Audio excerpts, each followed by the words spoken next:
2, 1.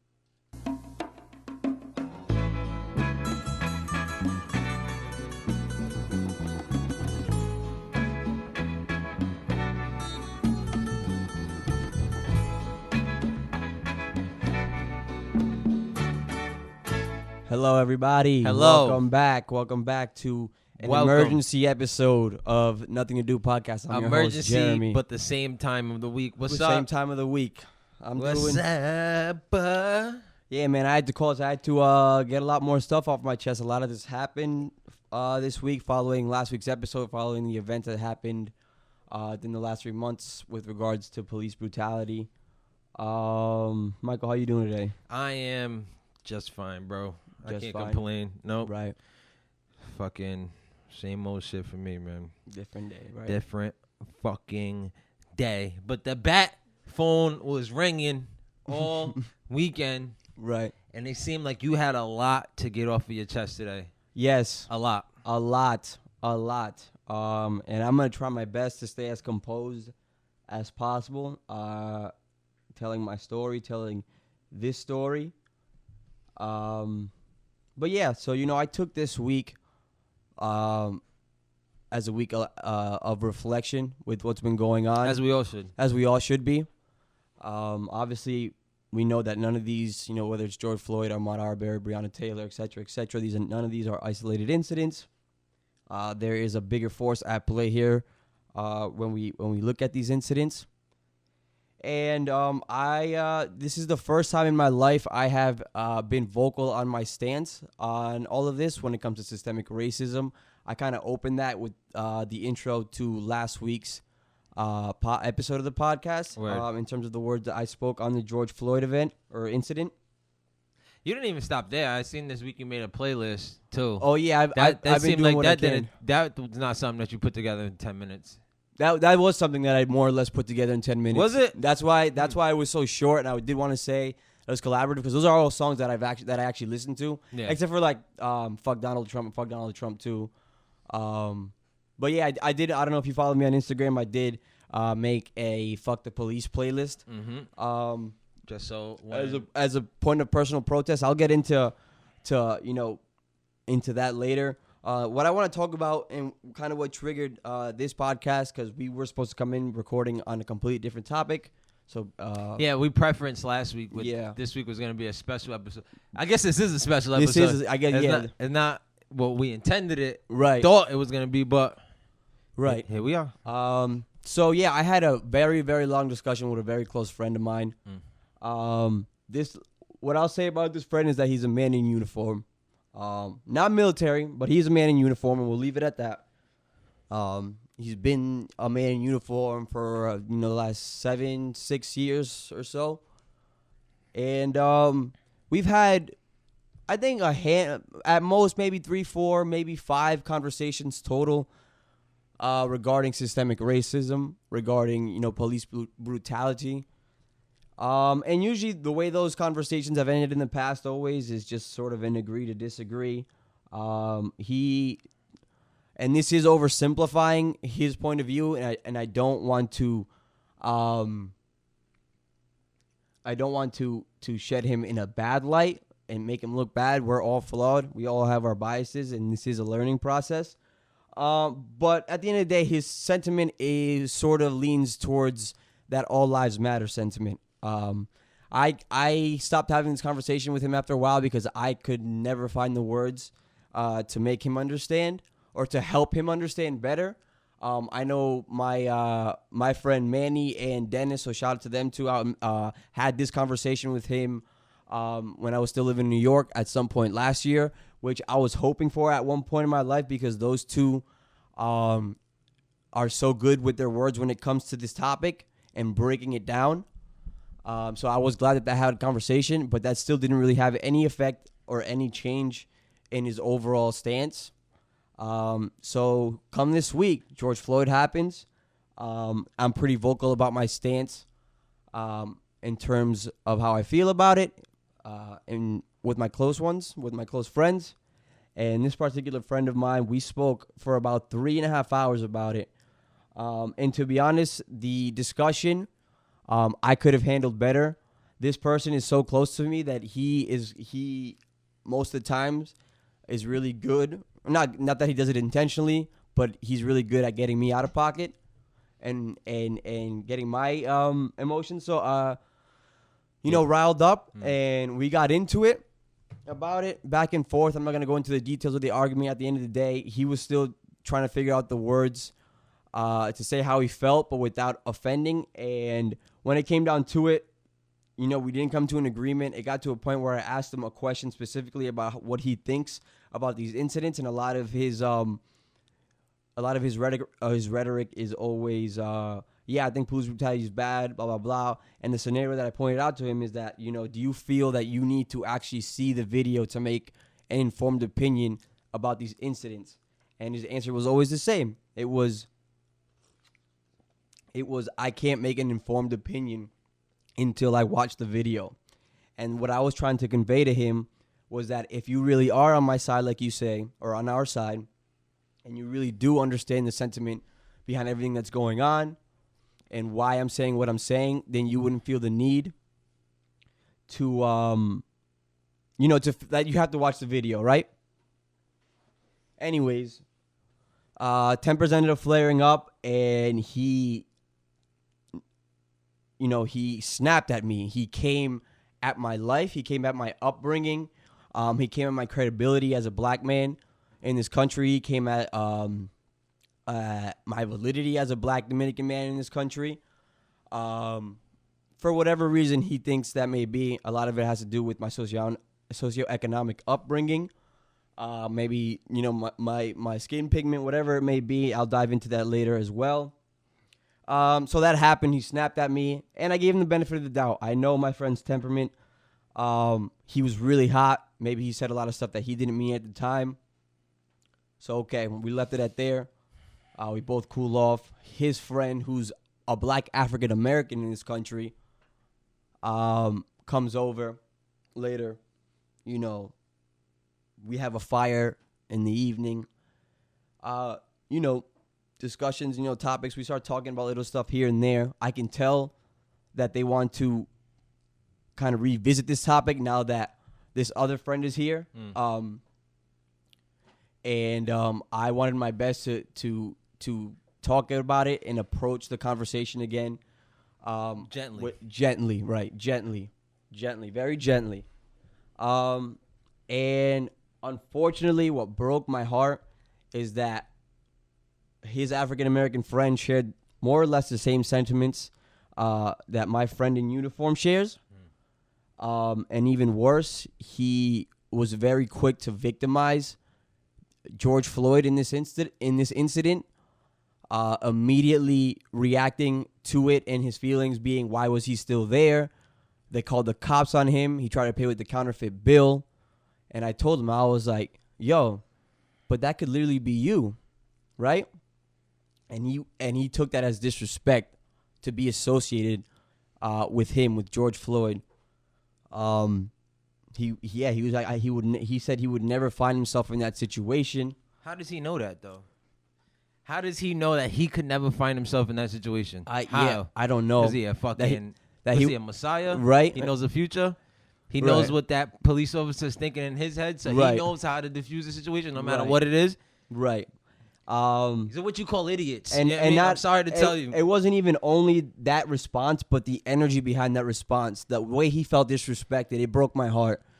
Because, and this isn't me trying to sound like condescending, like I know more than him about his experiences, because I can't speak to anybody's personal experiences about this, but I can speak about my experiences as a black man in general in this country. And I don't know how you feel about me speaking like that, Michael, but I will get into that later as well.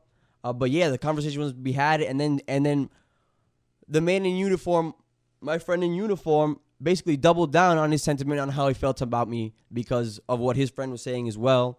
And I took that as disrespect on so many. This person, like, where like, he talks about your upbringing or like your economic, upbringing with your family. But how was his? Isn't his kind of similar? In a way? more in a way. More or less, right? It is more or less. More or less. Yes, it is. It is. Let me see. Let me think about. Yes, it is. So it is. But Michael, but that's taken away from the point I'm trying to make. Okay, no, but this is the point I'm trying to make. Okay, continue. Go ahead. So he has no say in this matter neither. Then, right? He can't put right. Because in his ideology, right? He can't say nothing either, right? Right. Because of the way he brought up, right? Right. And my friend, so he shouldn't say anything to no one too, right? Right, exactly. And that's how is that how he feels? Like he's just gonna keep all his emotions. Right, let me continue. Because he doesn't. My friend in uniform, he is a Black Dominican man. He identifies as a Black Dominican man. He identified as a Black Dominican man in the 3 hour conversation we had prior to his friend showing up later that evening. And then I asked him. He said, one, that it was disrespectful for me to call myself Black in front of his other African American friend, that I don't know anything about his struggle, his experiences, whatever, yada. And so I asked him, I said, yo, would you call yourself Black in front of him? And he said, he basically said no. He said no. He would think, and I said that, well, the fact that you think that shows that you don't know what this term Blackness means. That you're struggling. That you're struggling with your own identity, with your own Black identity, with your own Blackness. And I can't. I take a step back, because at the end of the day, everybody is on their own journey. As Nipsey said, I can bring you to the water. I can't make you drink it. And that kind of ended that night. That discussion ended that evening. It was hot, whatever. Went to bed. I woke up. I was chilling. I was watching that show Black as Fuck, which is actually really funny. The new Netflix one. Yeah, with the guy that makes all the Blackish, Blackish universe or whatever. Yeah. It's actually fucking hilarious. Yeah, I haven't seen it yet. Watch it when you get a chance. Anyways, and then he comes up and he tries to, my friend in uniform. We speak again that morning. And he tries to apologize, but without any, without doing any research, without like taking back, it was almost like he came to apologize so he could kind of reignite the argument and make his point. And he just started making more and more, very problematic points, and the conversation, taking it into that rhetoric that's been so problematic for so long, which is, not all cops are bad. You saying this, Jeremy, is just promoting more hatred and more divide, this, that, and third. And, it is what it is. I told him, I was like, you know what? I approached that conversation the day before as if me and you had some similar, the similar understanding, the similar background of knowledge surrounding this topic, because you said you did. Clearly you didn't. So go watch this documentary, 13th, just to start. Just so you can get a basic understanding of the history of this country when it comes to race, and the police and the system. That really hurt. That really hurt me on so many levels. Now, were you hurt more because of? you already know what his views was, because this isn't the first time you had conversations with him. Now, are you upset more because you're highly upset, right? Obvious. Yeah. Is it more because they came at you of like who you are and like? Thus, like saying like your opinions don't matter, or are you more mad at the fact that they're not? I don't want to say on the opposite side that you're on, but they're not trying to see things how it is. I don't want to even say how you see it. How the world is. Like they don't. Some people just not gonna see it. You know that, right? Some people are just in their sheltered little bubble. Like it don't matter if they're Black. They're Spanish. It don't matter. Some people are just stuck in their ways, bro. Like you just can't. Right. What upset me? The African American friend that he got too. I would love for him to like put those opinions out in a public platform. I want to see how that works out for him. Right. I really do. Right. What I'll say about it, and which is what I'm gonna get into, because I'm prefacing this podcast with this story. So, to tell you my story, my journey, and accepting myself as a Black man, and my validity and my credibility, because the way they came at me is the shit that I've been struggling with my entire life, and it really wasn't until like this year, end of last year, where I finally, found the, like, was able to accept myself, my background, what I came from. Accept yourself as what? As just like, as a valid person, as a valid black human being, black Dominican man in this country. And I'm going to say this, and I'm going to get into the term blackness and how we're using it right now, because one, like I said, for a lot of us that could throw, especially as Dominicans now, it's getting trendy to remind our older generation that we're black too, right? That we're black, and we got to remember that. Yeah. But I mean, because the older generation does have a racist type of mentality, right? And for a lot of reasons, which I will also get into. I'm gonna have to just read stuff, because I literally, like, bro, I was writing on my phone. I basically wrote like a paper on this yesterday for, like, I was on my phone just writing on my notes for like 3 hours.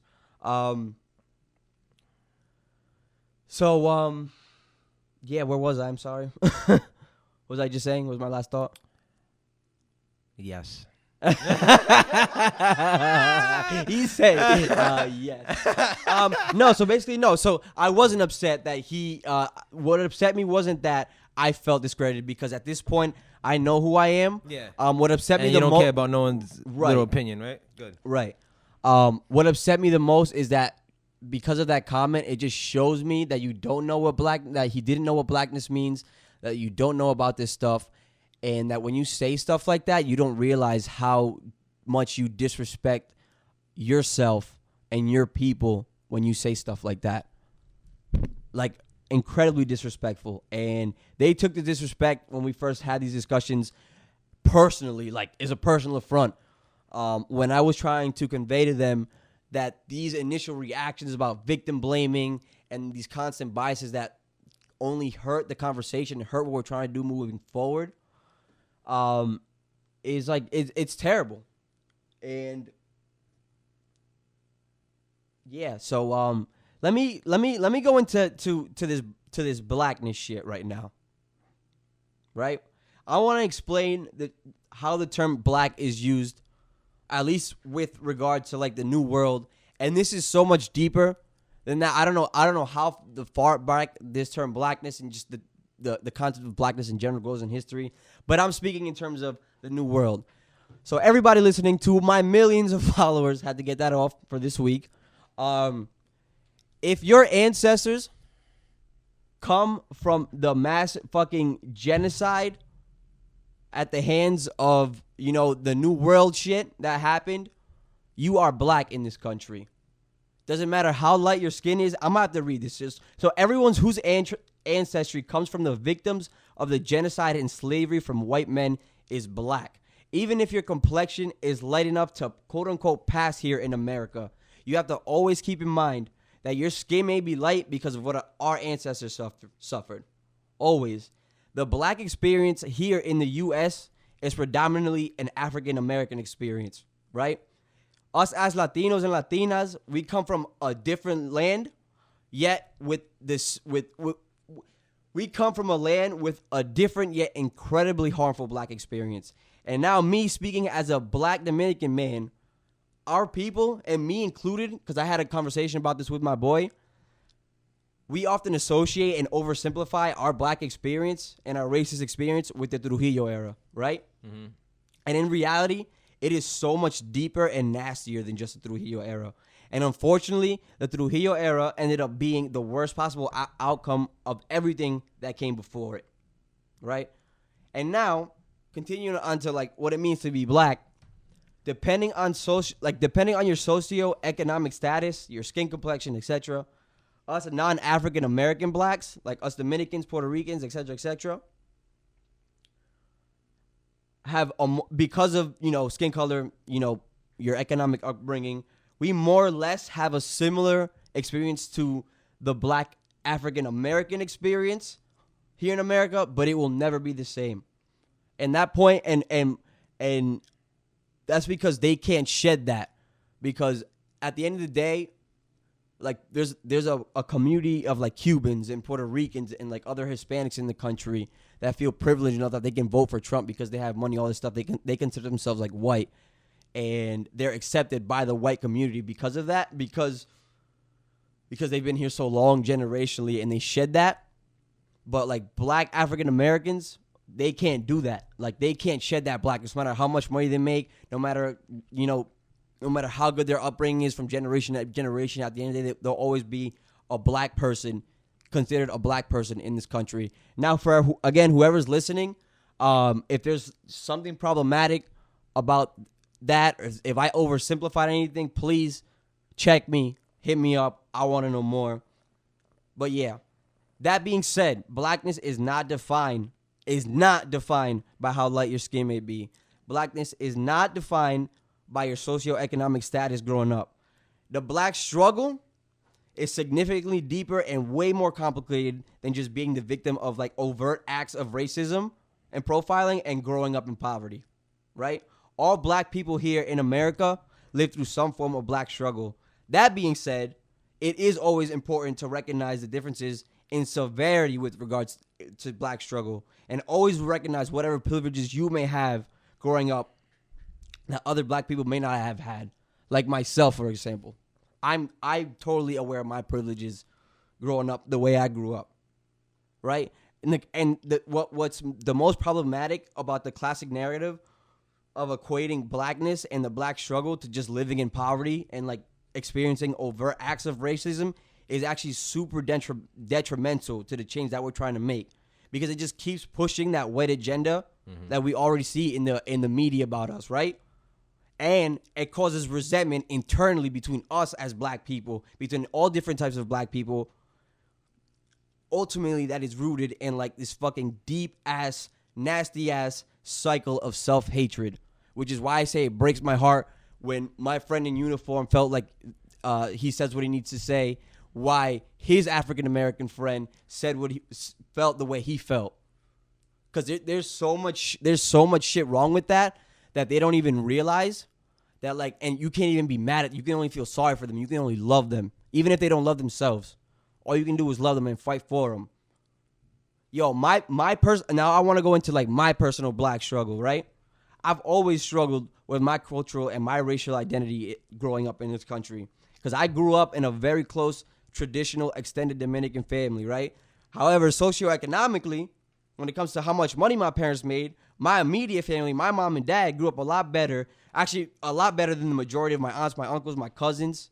You know, I lived in a 2-parent household. I went to independent private school in my life, right? I grew up around rich white kids my entire life.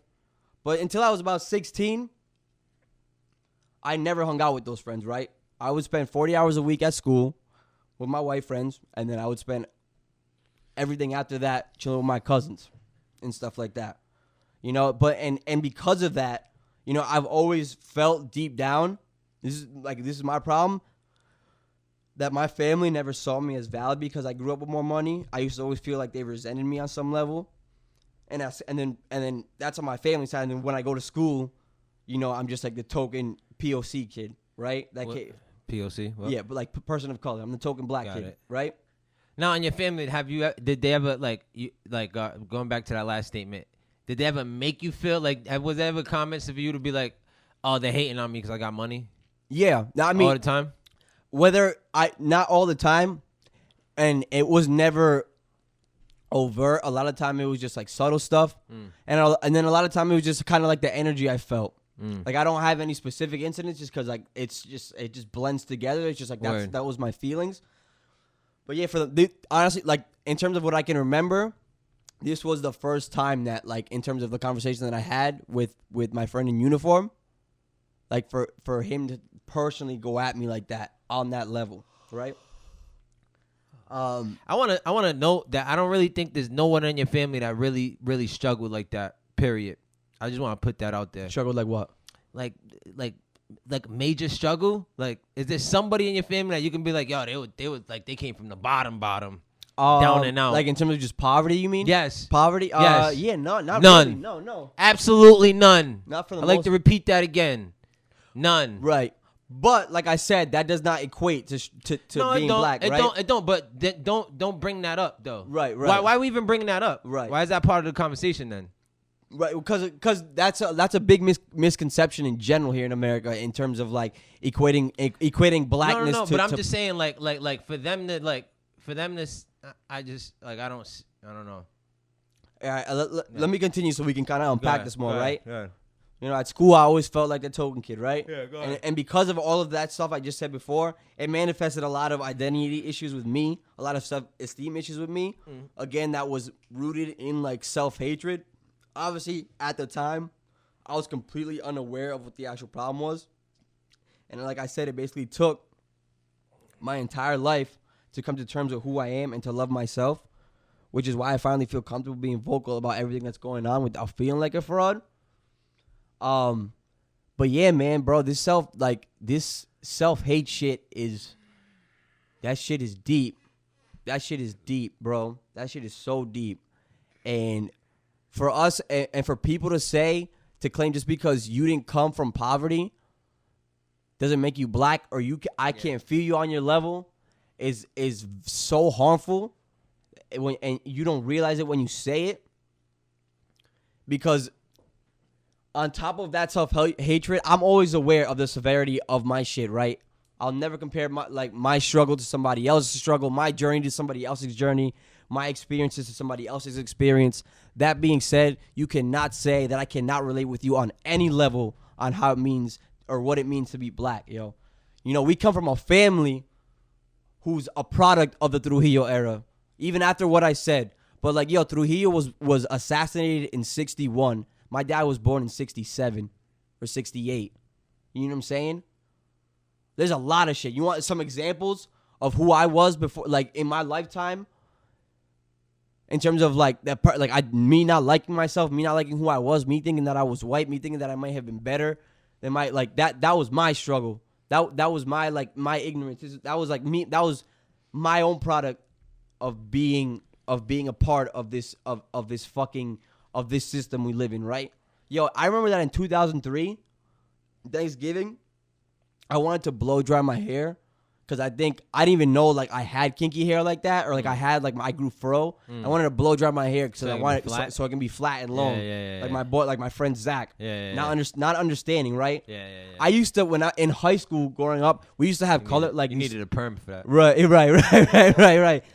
We used to within the circle of, like, independent private schools, like the 5 or 6 out here in Rhode Island and, like, the greater New England area, they do students of color conferences for weekends. It's like these overnight little conferences where it's just like all the students of color from these private schools go and just they have a retreat. Way to fill us, make us feel fucking accepted. Right. Let's take all of the people of color that are already feeling awkward. Let's put them in a camp together. No, but Make like, them feel even more. but I didn't I didn't understand how important that was at the time. Was it important? Yeah, because it's just like when you're such such a big minority in those demographics in those schools, Yeah. it's like you don't have any. So it's just like having that for a weekend and having, like, people to relate to those experiences is actually so much more important. I was just gonna ask you that. Do you know anybody that you can relate to in a sense of, like, they grew up kind of wet?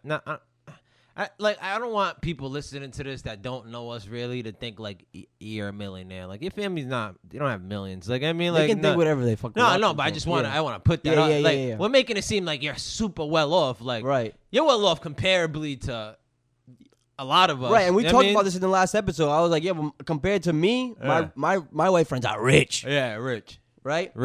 Anyways, I so students, bro, I only went to that student of color conference 1 year, but and that whole time I remember, bro, I was just advocating for the fact that white people should be allowed in this conference, right? Because I felt like I was alienating my own white friends. Because, like, at school, like, my group of best friends were all white. So the whole time you were there, you were like why aren't my friend? Why can't I bring my friends here? It was like, why aren't white people allowed here? All this shit, blah blah blah. Just like that same rhetoric of, like, how old were low-key you at the reverse time? racism. I was like 18. I was 18. You were 18? Yeah, You're still thinking like that? Yes, bro. That sucks. Right? Yeah, That's it what I'm does. telling you, bro. That's right. That's that subtle self-hate shit, right? Yeah. There's so many countless times I stepped out of myself and who I was to be liked by my white peers, yo. There was one time when I think I was probably like 13 or 14 when it was like when you know Vernice, right? Yes.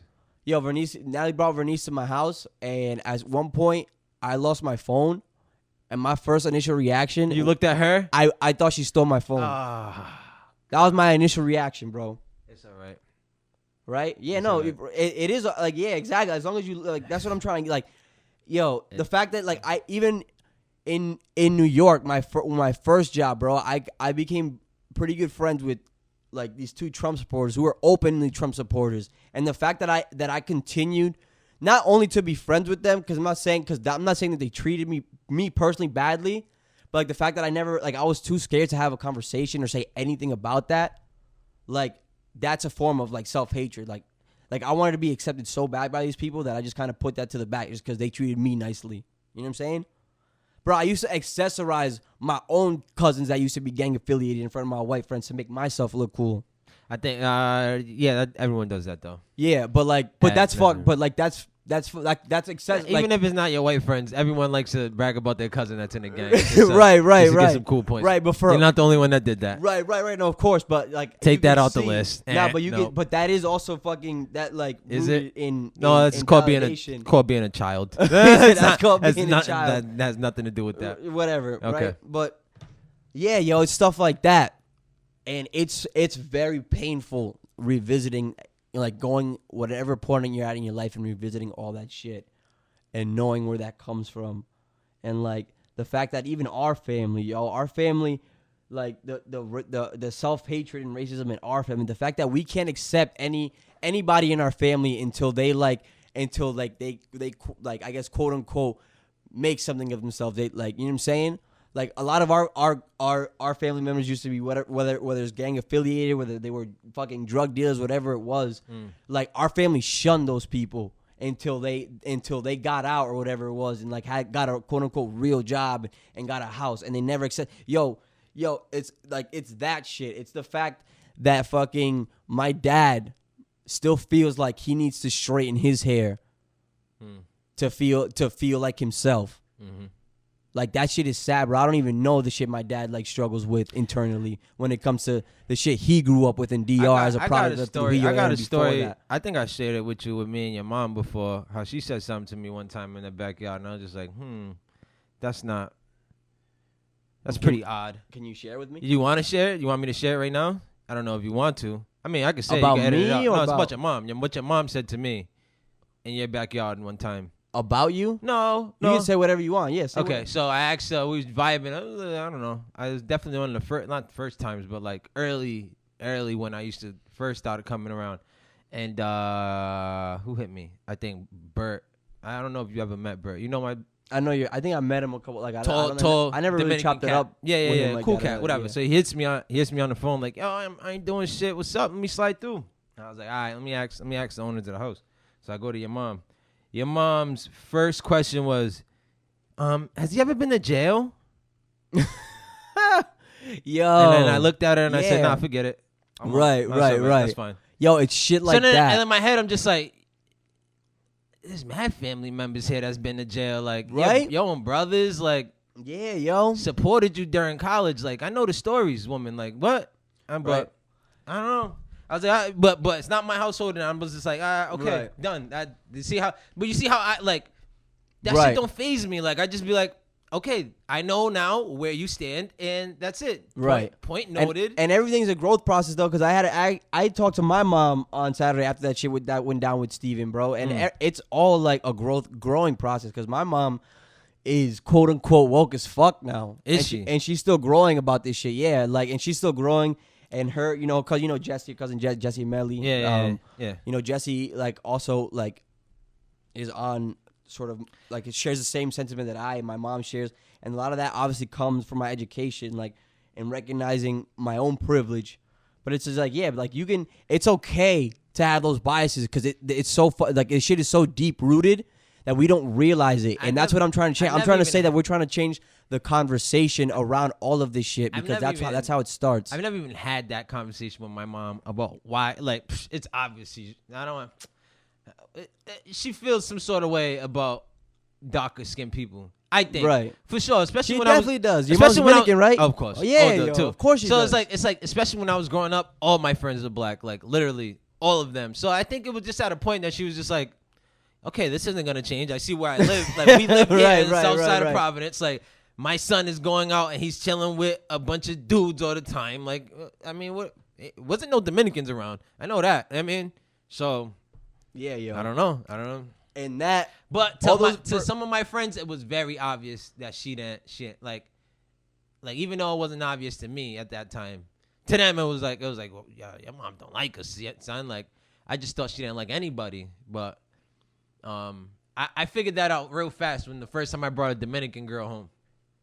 That's when I figured out. I was like, oh, light skin shit and is dark wicked. skin Dominican. She was light skinned. Uh-huh. She was light skinned, and I've never seen my mom so proper in my fucking life. In my life, like Oh, usually, like shit. she won't even like I slide him through the back door, try to get him through the room and shit. Like she'll give him a stank face. Like she looked at her, and she was like, "Oh my God, what's your name? You're so pretty." Started playing with her Right. hair. I'm just like, wait a minute. Right. This is not fucking typical protocol. Like, right. what are we doing here, yo? I was like, Right, oh, I yo. get it. Yo, but what I'm The trying to light-skinned say Spanish chick. is everything that I went through, and I know whoever's listening, however you define yourself as black, you know, I know you can relate to my experience on some level, yo. And that's also a level of struggle, is because you have to learn how to love yourself. That way of thinking is what sparks that feud between my friend and my uniform. Like that's the last thing that we should be telling each other as black men, as black people, as black Dominican people in this country, is that you're not black, but I am, or this person's black and you're not. You're not black enough At the end of the day, to I have those conversations. I personally, on an everyday basis, like I don't identify like, oh, I'm black. Yeah, I'm black. Like what in these conversations when it matters, I talk about it. And I talk about what it means, and I talk about what it means to me, and I talk about why I identify that way. That being said, I do know the context of the word black in this country on an everyday basis. And for me to approach it like as if I was an African American and dark skinned would just kind of seem like I'm out of touch, or like I'm out, out of like some. So that's why, with depending on the context, like I'm Dominican. But like when we're having these types of conversations, I want to make it known that I'm black. I'm a black Dominican. You know what I'm saying? And that I can feel that because because like I wasn't beaten like within an inch of my life by the police, that I can't fucking feel for you, or that I can't fight for you, or you shouldn't feel like you can't fight for your brothers and sisters, your black brothers and sisters, because you may have had a not as of a severe a black experience as one of your other friends or other black people in this world. Because at the end of the day, even with my African American friend who I brought up earlier, like, yeah, your life was probably kind of hard. Like, I can't touch that. But like, people, if you want to go by that, there's people with harder lives than you. So what? Does that mean you're not valid compared to them? Exactly. That's my whole. You know that was what I'm my whole saying? point in the beginning. It's like, so just because it depends on the level of struggle, if you have a voice in this, Yeah, like, yo. And if can't- anything, if you're privileged like me and you recognize this stuff, you have even more of a responsibility to speak out. And being uninformed is not an excuse anymore, yo. It is not an excuse anymore, because all you got to do is pick up your phone. All you got to do is ask somebody for some resources, yo. You know what I'm saying? And like, so yeah, and honestly, my last year and a half, going like after I graduated college. I wonder how guy in uniform. I wonder how he feels about. Did you see Providence police pulled out guns on a? Oh yeah, that's how we started the conversation. Yeah. That's how. So how did he feel about that though? He said it was fucked up. So what? I don't understand Right. where His whole idea was he in his mind So- kind of. so, okay, I so- think at least I think Okay. is what it seemed like. If you have this conversation with him, unpack this. is that he treats all these things as isolated incidents. When the sentiment is that these aren't. You know what I'm saying? Okay, so why did homie have guns put out on him when he was in uniform in front of the station? Right? Why? I mean, Fucked up. Let's go back to the African American. Do you know why he was there? Yeah, let's ask why. Let's go. Let's break it down. Why was he there? Huh? Maybe because he fucking works there, right? Right. So why did he get guns drawn on him? And he has the nerve to say that it could never happen to him. I'm sorry. That's a fucking idiot. I'm sorry to tell you, bro. Like I don't like. I just can't stomach stupid shit like that. Like who are you to say like that would never happen to me? Right. Like Right. what are you talking and about? it's not, and it's like, yo, what sucks is that like, that was my raw emotion when he said that. But when you take a step back and you take a breath and you think about everything, it's just like you really just can't help to feel bad that he's like, and that's why No, people no, say I don't that's feel why bad. that's why people say that the fucking North is low key more racist than the South. Because at least in the South they're loud about it. They want to make they want to make it known that they don't fuck with us. But here they make you feel like they fuck with you and like you belong. And look what happened. You have a fucking a brother of ours for him to that reaction like that. That shit is so crazy and so deeply rooted in so much fucked up shit that I'm still learning about to myself, which is why I bought that book about Trujillo, so I can learn about like the black experience in the Dominican Republic and how you know what I'm saying. And yo, like, cause after I graduated college, when I moved to New York, like when it comes to my mentality around this, for the most part, my shit was quote unquote woke, and my biggest struggle was just like I hate the word woke. I know, me too. fucking hate me that too. shit. But for all intents you know what and you purposes, told, you know, you said I need to get centered or something. That fucking triggered the shit out of me. Yeah. Don't use words like center with me, bro. like center what? What you mean? I don't know. You was like I've been out of. You said it was like out Yeah, of I said whack. this week. I've been dedicating a lot of my energy to what's been going around in the world, but like I know that next week I want to recenter myself. Yeah, because I'm trying to focus on some shit. You know what I'm saying? We had big plans for today in this episode, and not including this. I was really excited Just to use record other that words episode. and like recentered or like all these like I don't know. Bro, I These use these whatever. are words that trigger the shit out of me, bro. I'm sorry. All Yeah, right. I don't want like. You in a Zen state right now? You like. I I'm mean, trying to be. Okay. I'm trying. I'm Okay. trying my best. That's the thing, bro. I work on this every day. And it's like what I'm trying to tell you I is don't that want- like just because I feel comfortable having this conversation with you now is like I'm not just. It's not like all right. I'm on the other side. I understand. No, bro. This shit, loving yourself and learning about yourself is like a daily fucking practice, and you have to practice that every day, and you have to be conscious of that every day, yo. Because this shit hurts. And it took that last year and a half to New York to everything to like blow up in my life and with inside me to actually to get here, yo. Because honestly, like going into my second job in New York, right? I had this like such false sense of confidence in myself, stemming from like, oh, I'm gonna start making money now. I'm working, I have my career and I'm in corporate America. I'm chilling, bro. I'm doing all this shit around white people. I started dating this beautiful Puerto Rican woman. Like, she made me so happy. And like, yo, what was crazy about that too is that the way that relationship ended, I still think about that. It still breaks my heart, yo. Because my point too is that this self-hatred, if we don't fix it, if we don't work on fixing it every day, it just destroys relationships, yo. But yeah, yo, I don't know what your thoughts are on all that. It's a lot. It is a lot. And obviously, and even with ourselves, like, and with our family, yo, there's still like a lot of issues, not just with race and like the history of our country and our people, but like shit with like masculinity and fucking sexism and homophobia shit that we deal with and shit like that too plays a lot into it. But it's all like connected. But yo, we gotta start. Like we gotta start, and this healing process is a very painful experience. It's a painful ass journey, but like we got to talk about it as a family, as a people, in order to heal, yo. Because there's still people in our family that we bear so much resentment to, yo. And like, my question is like, how close to home does it have to hit for us? You know, it's not all just about immigration issues. When I'm talking about just Dominicans in general. You know what I'm saying? Like, niggas forget that people in our family, like, yo, our tío Jesus got fucking beaten half to fucking death by the cops because they raided him and they didn't find shit and they were frustrated, so they just fucking beat the shit out of him. Or that basically all my mom's brothers can't come back in this country. You know what I'm saying? So for people to say that I can't relate to you and the black experience and the black struggle, you don't even know what you're saying when you say that, and you hurt me and you hurt yourself when you say that shit. Yeah. You seem hurt, Jeremy. I'm hurt. Not on like a personal level, No, you but just hurt. Yeah, this is trying, bro. This has been an emotional week for me, dog. I watched that documentary 13th again just to refresh myself on all that shit. I watched it twice this week, and both times I cried, especially after having that conversation with my African American friend who I mentioned earlier, yo. That shit is fucking sad, And for people who still like, and to all my white, I want to thank everybody who's been so supportive, yo.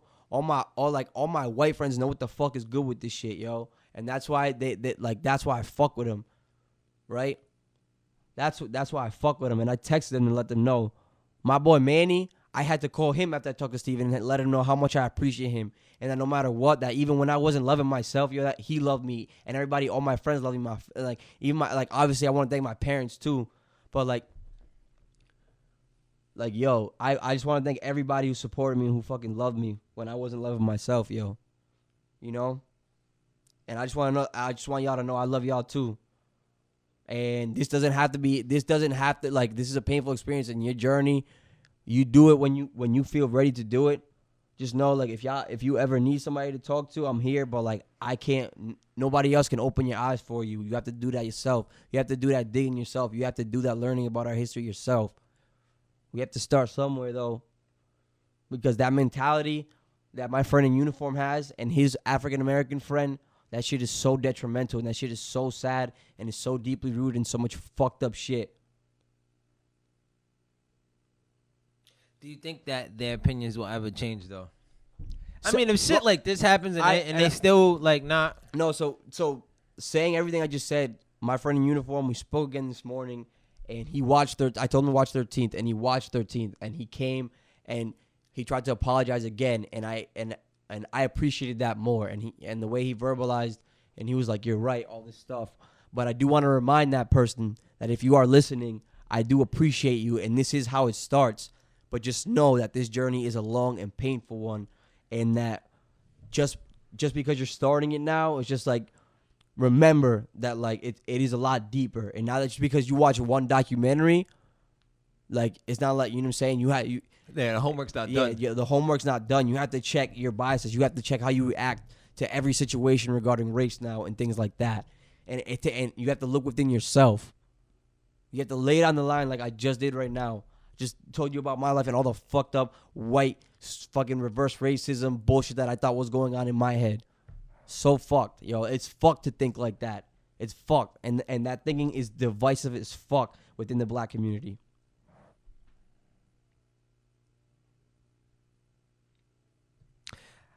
I like it. I'm happy you came in here and you laid it all on the line like that. But yeah, and I appreciate you too. Because I know that even in your head, maybe at some points you maybe thought those same sentiments that come from them, and whatever conversation we may had in the however many years that we've known each other, Michael. Just even reactionary. I'm not even saying that you have or have. I think it's okay if you do. I'm saying that right now.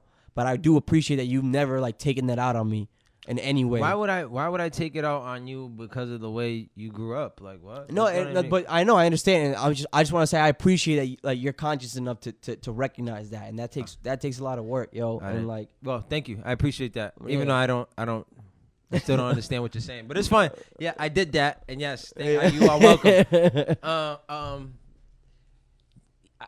Association breeds similarities too. I like to say that. I would like to point that out. I'm fucking sweating right now. I'm out of shit in this fucking studio. Association breeds similarities. When you're around a lot of people that think a certain way, I feel like you start thinking a certain way. Yeah. You know, especially with like work environments, yep, shit like that. You're around these people a lot. Yeah. You know, and their opinions can sway you because you hear it. You get jaded. Definitely. You get fucking jaded. I mean, you gotta understand, like, especially like, 40-hour work week. You sleep 8 hours a day. You're with these people more than your family.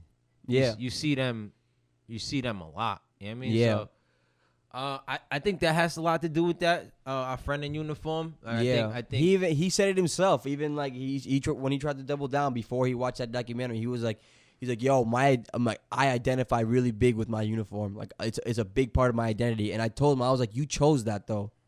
Like you chose that. It's tough not to get wrapped into that.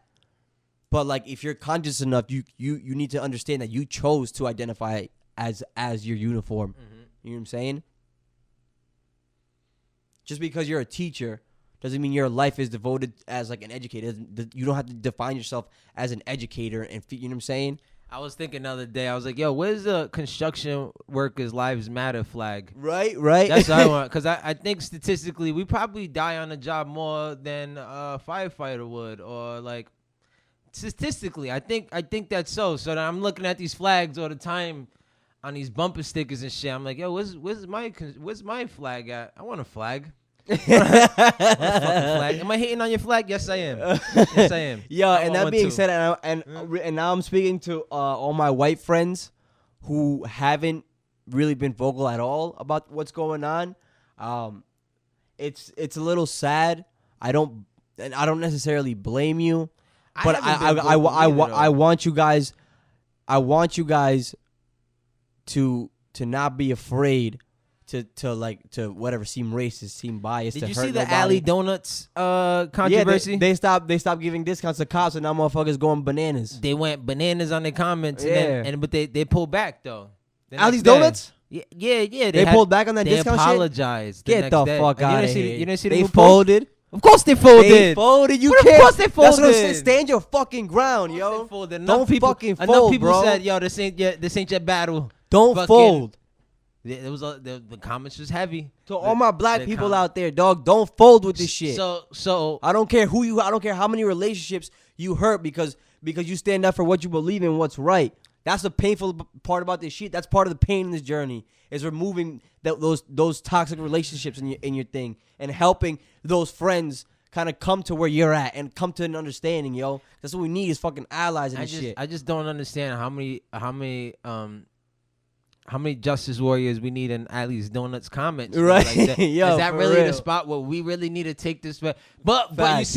you see a lot of white people in Rhode Island with a lot of heart on that comment section because talking Right.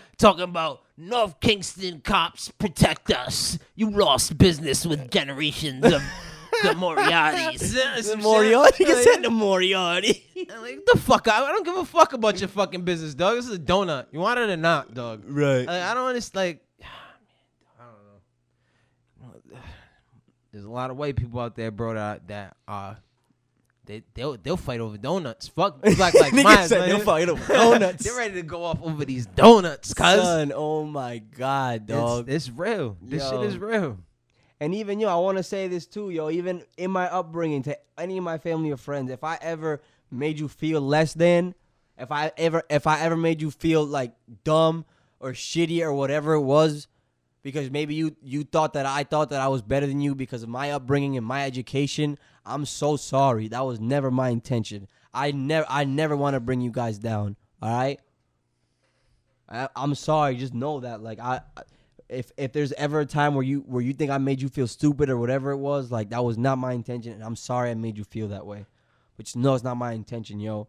And like we all gotta fight for each other. We all gotta love each other, even if we don't love ourselves. Always remember that, yo. And I'm still learning to love myself to this day. I'm not over here acting like I got the answer, though.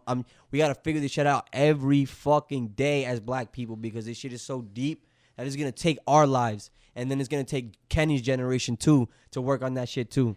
So you made a statement earlier about you could bring them to the water, you can't make them drink it, right? Right. So like I said, I grew up with all black friends, right? Right. And now I haven't talked, man. I talked to probably a couple of them like here and there, which is sad. It's super sad, right?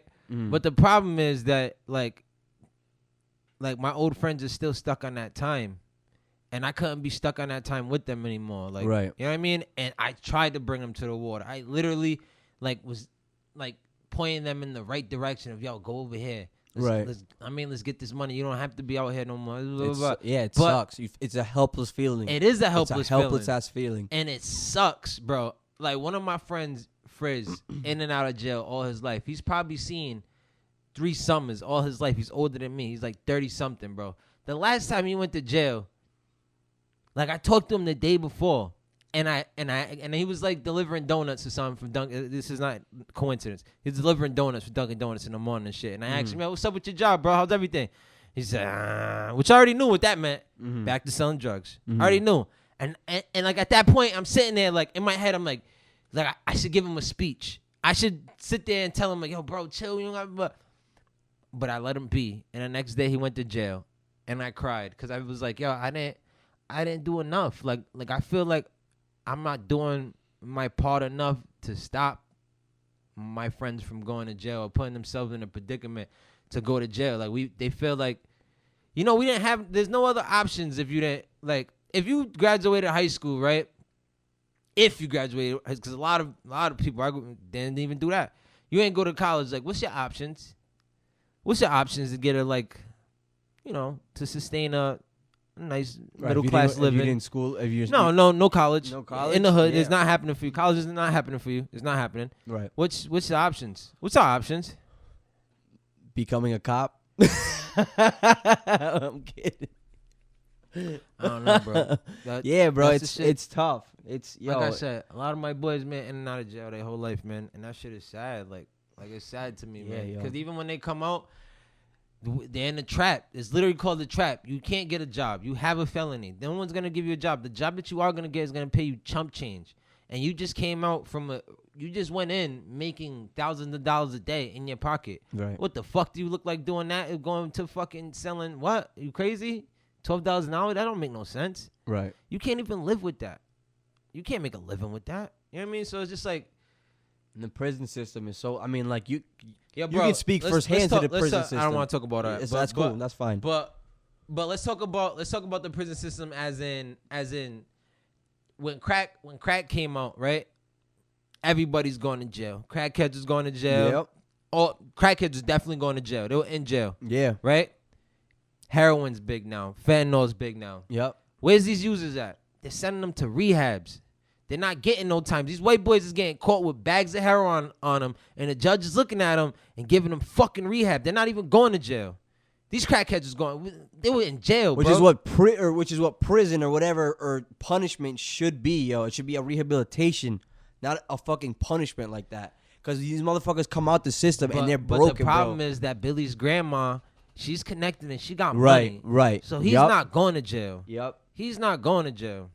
You know who I was always jealous of? I was jealous of the white boys that was drug dealing that I knew. Yeah. And that's very, because one, right, you blend in.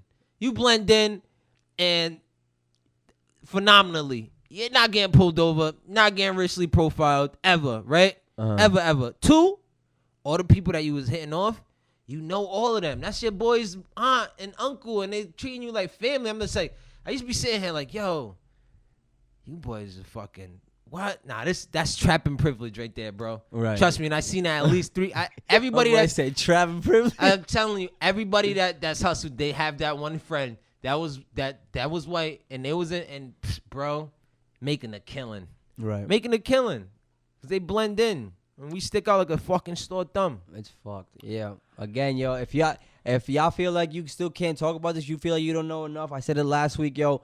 What I will say, just to learn the history of this country and systemic racism in this country, again, go watch that documentary 13th on Netflix. And then after that, to see it in application, go watch the CP5 documentary, the Central Park 5 documentary, and tell me that shit won't break your motherfucking heart. Yo, I couldn't get past the first episode.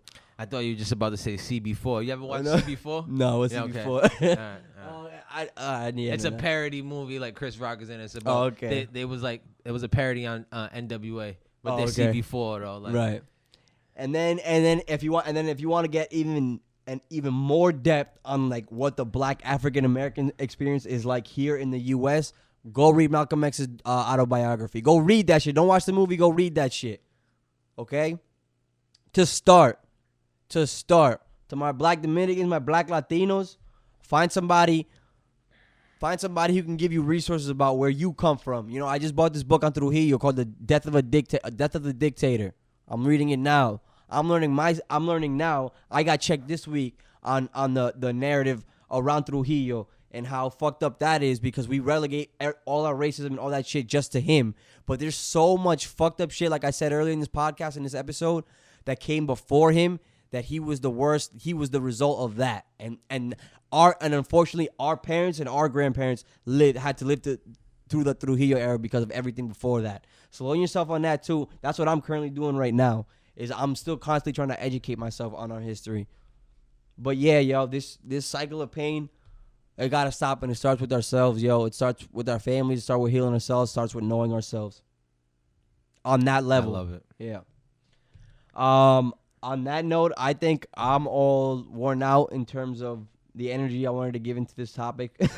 Michael, you have anything else to say? You want to keep this on going? this topic? No. No, I don't. I want to keep it on this. So Yeah, if we yeah. got nothing else, and I think that's the episode for today. Oh, we're gonna keep it on this. Yeah, we're just keeping it on this, and yeah. I mean, and that's what I mean. Is there anything else you want to get into? I don't know. I feel like this is a heavy Yeah, man. podcast. I don't know if the that's- transition to getting a little lighter, if that's something that we really even want to do or not. Exactly. So I think we'll leave it at that. Hopefully, our little special episode that we were talking about will come. Well, hopefully, I want to record it tomorrow. Yeah. So I hope I will release. Stay tuned with that. Hopefully, I'll release that later this week. This episode is coming out today. I'm not waiting till tomorrow. Shit's coming out as soon as I get home and edit it. I don't even know if there was anything else that happened this week that I wanted to touch on, anyways. Right. But I'm glad you came in here, and I'm glad you shared that with us. I'm glad. I know that took a lot out of you. Yeah. And I know you didn't want to do that. No. And that right there shows a lot, bro. No bullshit. I appreciate you, man. I appreciate you. I love you. I love everybody. I love love everybody Just out remember that. there. You Just heard? Remember that. Just remember that. Everybody stay safe. And we're going to catch y'all next week. All right, you dirtbags. Peace. Peace.